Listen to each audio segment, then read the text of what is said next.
So identifying the goal, right? You're not acting in a vacuum. You're representing a client. My former boss and mentor used to say, think strategically, act tactically, identify what strategically the goal of the litigation is, of potential litigation, of the demand letter writing campaign, thinking backwards, and then tactically writing a demand letter in serving of that goal. So, that would be the first point here. What is the goal?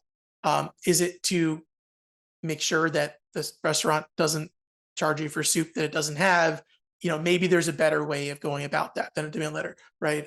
Taking it back to a real example, if your client has, has learned of some infringement or some contractual breach or some other claim it may have, what is the business goal of contacting and negotiating with that opposing party? Is it to resolve without litigation? Is it to educate themselves about why the party is doing that? Is it to create a record that, maybe for a trademark owner, you have to enforce? So you just want to create a record that you've checked a box for some claim? Is it to inform the opposing party that they have some obligation to preserve documents or to initiate some settlement negotiation, perhaps under some sort of evidentiary privilege? You want to kickstart a discussion, a negotiation. And then is that something that is achievable through legal process, right? So is this something that your demand letter can ask for, can demand?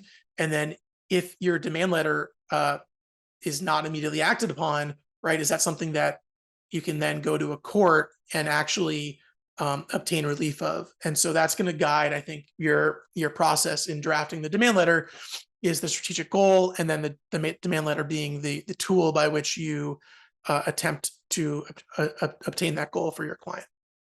So, I think that gets back to that question: that is a demand letter really the right option? In some cases, it may be. It may identify and achieve one of these goals of pre-litigation resolution, or it may not. Right? Oftentimes, an attorney demand letter, this last bullet, may not be the best option. Maybe it serves the strategic goal better to have a company executive reach out to their counterpart at the opposing party, or to have some non-attorney written document or some other action that may take place that is an initial step before a demand letter.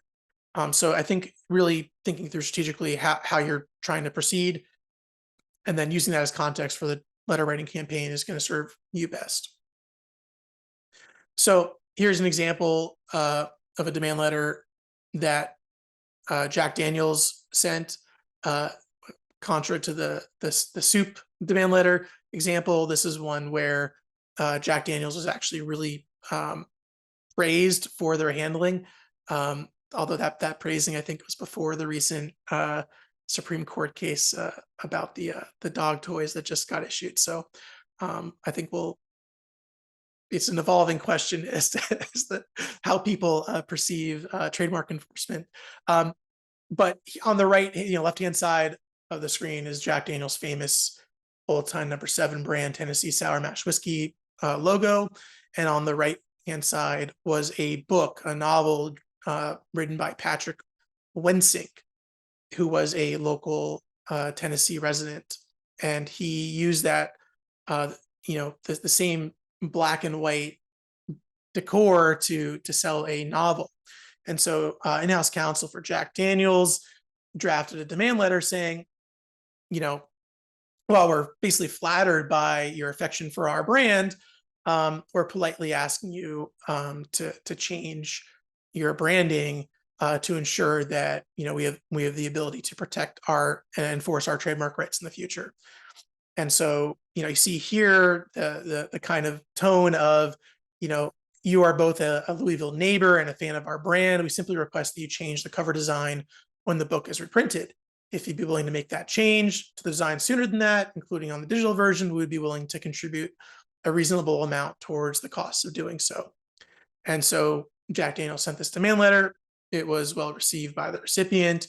He ultimately made those changes, and both parties can kind of move forward in a way that's beneficial for both sides, right? And so instead of just immediately filing a lawsuit or threatening to punish this guy and trash his book and throw him in the ground.